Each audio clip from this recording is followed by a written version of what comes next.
We turn our focus now on the business desk on a new entrant in the highly competitive sovereign rating space, and that's Newzroom Afrika Rating, which will be competing with the likes of the dominant three entities being Moody's, Fitch, as well as Standard & Poor's. Chief Operating Officer Zwelibanzi Maziya has also been newly appointed into the position of COO and joins us virtually now. Thank you so much for your time, Zwelibanzi. I think let's first talk about how the newly found Africa Sovereign Rating has found its footing competing around its global peers.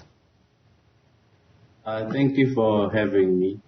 So Newzroom Afrika Ratings focuses on providing sovereign and sub-sovereign credit ratings with a special interest in developing countries, particularly the African continent.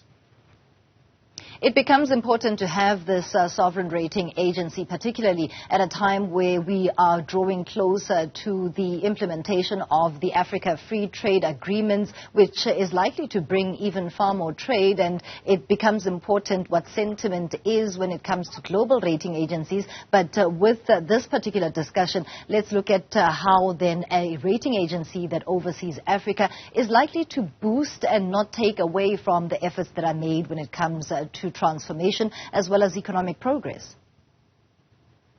Yes, our point of departure is one of that I'd like to call a 1+1 approach, which means we actually do everything that a normal credit rating agency would do and consider.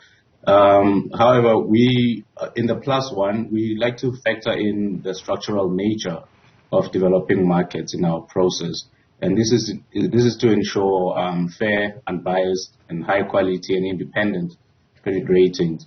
This includes, for example, consideration for resource endowments, as well as reforms that the countries implement, not only for their own betterment, but to strengthen their ability to meet financial commitments. And interesting that you mentioned the latter, because I wanted to also find out how you have been received as a rating agency focusing particularly on Africa, and also the need for a rating agency for the continent, which has never been done before. Yes, you see, credit ratings are used in the determination of borrowing costs. Therefore, an additional opinion that is independent, and I stress independence here, is much needed and beneficial for both the investing markets as well as the rated issuers. This additional opinion will provide investors with more relevant information for their research and bring about a stability on the pricing of borrowing for issuers. Let's talk about your newly appointed role. What is it really that is going to be top on the agenda of focus?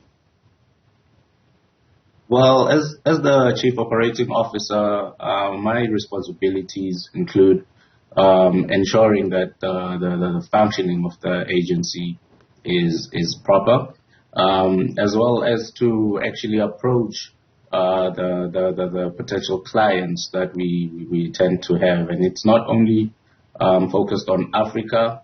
However, at this point, the prime clients are the African countries.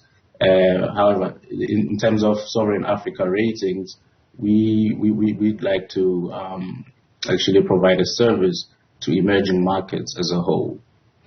Lastly, Zweli, let's also maybe discuss the current outlook for the remainder of this year when it comes to African economies, particularly South Africa, in a precarious world economic environment that includes high inflation and recession worries. Well, globally, there has been a recession since the pandemic. However, we do see some recovery. There's also high debt that goes along with that, which was incurred during the pandemic. However, we do see a lot of improvement in a number of states. Thank you so much for sharing your insights with us. That is Zwelibanzi Maziya, COO at the Sovereign African Ratings Agency, talking to us this morning about how they aim to maneuver competing with global peers such as Fitch, S&P, as well as Moody's.